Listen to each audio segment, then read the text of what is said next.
Magandang gabi sa ating lahat. Mabilisan lang po ito, at salamat po sa nagpasa nitong panibagong ginawa ni Beboboy Libayan kung saan ay hindi talaga niya tinitigilan si Fiscal EJ sa tindi ng frustration niya at hindi matanggap ang pagkatalo ng paulit-ulit. Isang senyales ng isang taong pikan at mapagmataas.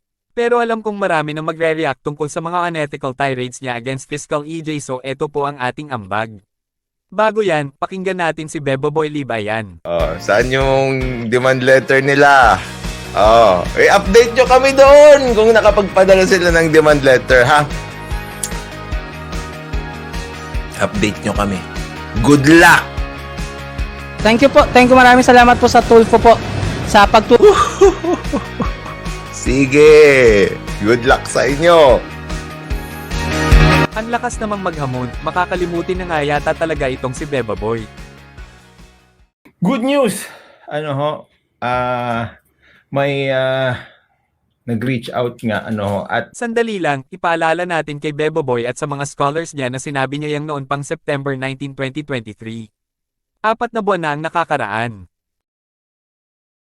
may nag-reach out nga, at ngayon, meron na hong isang congressman na interesado at humihingi ng letter na ipapadala natin para po doon sa proposal natin na magkaroon po ng batas, o kahit pronouncement lang na ilagay ho doon na ang age of sexual consent ay 18.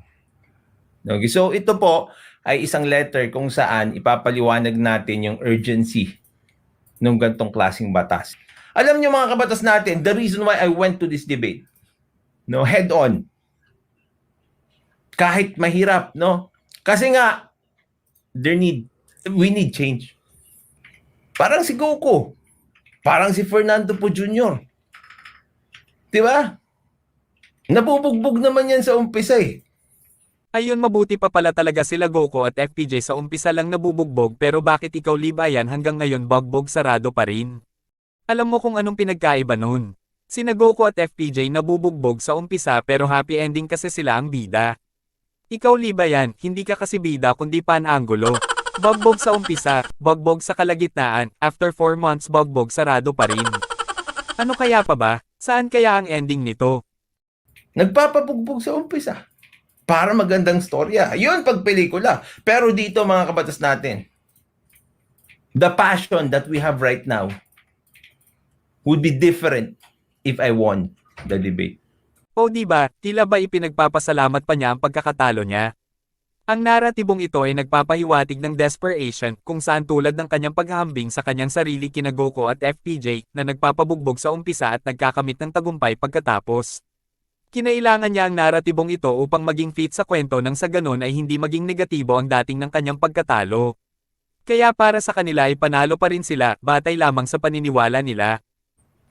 Yung form na linagay ko dyan, si Ricul, yung mga admin natin, ilalagay nila yung form dyan. Fill out nyo po kung gusto nyo sumali.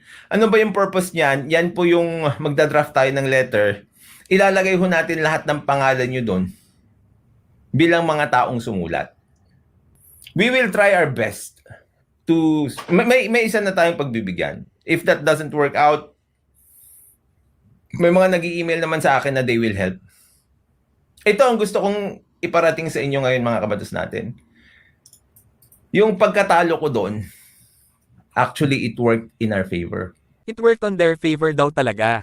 Mukhang tanggap niya ang pagkatalo sa itsura ni Libayang ito, hindi ba? Kasi nga sabi niya, na-recognize na raw ng lahat at mayroong congressman di umano ang nag-reach out sa kanila kaya proud na proud siya sa kanyang pagkatalo. Tila hindi niya iniinda ang pagkatalo, hindi ba? At uulitin ko, ayon na rin kay Libayan ay nangyari nga yan dahil sa kanya at yun daw ang dahilan kung bakit niya pinilit maisakatuparan ng debate. Pakatandaan natin yan. Why? Because we finally realized the problem. Sa tingin niyo ba pag nanalo ako doon, we will find the urgency to do this?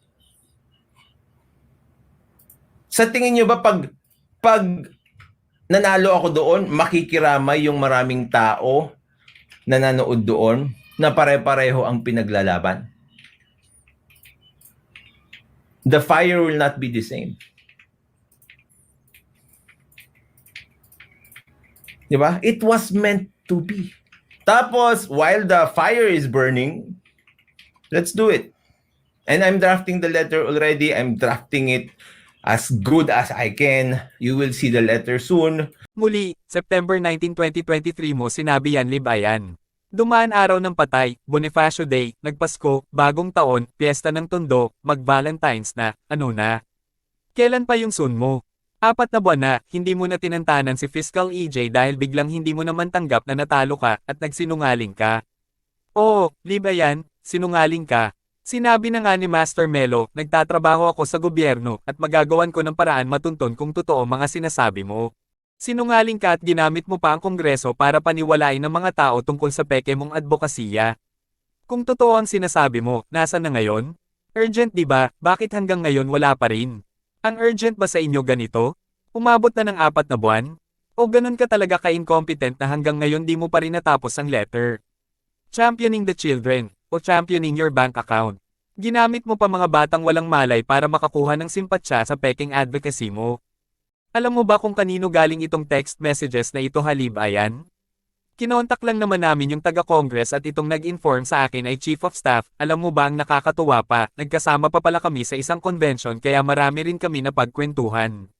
Hindi totoong mayroon nag-contact sa iyo Libayan dahil umaga pa lang ay ipinakiusap ka na nung nag-iisang taong tumutulong sana sa iyo patungkol sa bagay na yan. Totoong humingi ng letter ang Congresswoman for formality. Pero hindi sa iyo humingi Libayan, hindi sa iyo. Ang naging sistema, magko-cover lang yung tao para sa'yo. Naisipan lang niya na samantalahin yung pagkakataon na sakaling mayroon ka gustong iparating at isasabay ka lang nung tao para maparating nila ang concerns mo kung mayroon man. Yung tao ang tumatrabaho sa lahat alang-alang sa'yo, isa-isa niyang pinakiusapan Libayan para sa'yo. Pero hindi ba, pinagkaisahan niyo yung tao at pinagtulungan yung siraan? Ni hindi niyo alam na malubha ang kalagayan? Hindi nga ba Libayan sumasawsaw kapag gayong alam mong siya ang sinisiraan? Patawarin mo ko Master Melo Yap, aaminin ko totoong sinubukan naming i-workout na makausap sana yung tao pero bukod sa hindi siya pumayag magsalita, ay kami na rin ang bumawi para hindi lang makadagdag sa kalagayan niya. Habang abala kayong lahat na sinisiraan yung tao, ayon lumalaban para sa kanyang buhay. Akala nyo ba talaga maiisahan nyo si Melo Yap? Kunwari lang siyang nadudulas para lalo nyo isiping nasa panig namin siya. Akala nyo ba talaga ay hindi namin kaya makakuha mga impormasyon dito? Wala kayong kamalay-malay na nabait kayo ng walang kahirap-hirap ni Melo Yap. Masyado nyo in-underestimate ang mga tao dito, ganun pa man habang walang paniwala kayo, nakapangalap na kami ng mga ebidensya.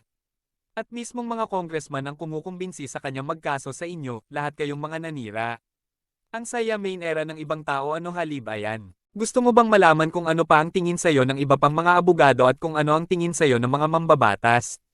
Ikaw daw ay isang crook at delusional.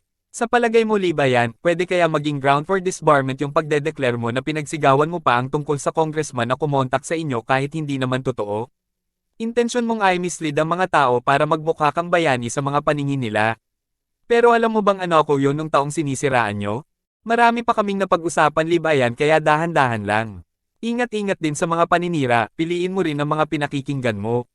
Yan ba ang pinagmamalaki mong legacy gusto mong iwan para money ng mga anak mo? Ang puro kasinungalingan at mga paninira sa ibang tao at panglalait. Ang mangbuli at mangutya ng kapwa. Ibig kong samantalahin pagkakataong ito, Fiscal EJ sana po'y huwag nyo ng pagbigyan pa muli si Libayan na sumagot kayo sa kanya hanggat hindi niya ni-reveal ang congressman kung talagang totoo siya. Patunayan niya munang truthful siya at maipakita rin sa lahat ang letter na pinagmamalaki niya na urgent di umano dahil kung hindi, patunay lang yon na isa siyang big time na manloloko. O ano Libayan, ang kapal pa ng mukha mong hominin si Senator Tulfo o ang RTIA para sa letter na yan. Ang lakas ng loob mong pasagutan sa mga walang kwenta mong paratang si Fiscal EJ na dinamay mo pa ang anak niya habang ikaw naman talaga ang maraming kabalbalan sa nangyaring debate. Hindi mo kayang aminin na hindi mo matanggap ang pagkatalo mo. Alam mong nabigo ka sa peking advokasya mong championing the children kuno kaya nakita mong oportunidad ang bantering statement na yan na pinalaki niyong isyo tungkol sa taob dahil akala mo talaga ay hindi ka papatulan. Yan ang totoo Libayan. Alam mo sa sarili mong hindi mo mapapalusutan ang ginawa mo, kaya nang makakita ka ng oportunidad, sinunggaban mo. Anong napala nyo ngayon? Walang humpay ang mga paninira ninyo sa ibang tao, kaya namin mo lang ahat ng bunga ng kahangalan mo Libayan. Marami pa yan Libayan, pero hindi pa napapanahon. Tingin-tingin ka rin sa paligid mo. At alalahanin mo, anumang sabihin mo sa kapwa mo ay direktang naglalarawan sa sarili mo. Yung galit natin usually, ang pinupuntahan dyan, harsh comments. Hindi magagandang comments na nagre-reflect sa pagkatao mo. 'Di ba? Yun yung mga i-avoid. Kaya lang, ang daming galit na galit doon. Kung ano-ano ang sinasabi, nagre-reflect yun sa pagkatao mo dahil galit ka. Bumababa yung intelligence mo. 'Di ba? Ngayon, kapag gano'n ang nangyari, 'di ba? Lumalabas na hindi ka maayos na tao. 'Di ba?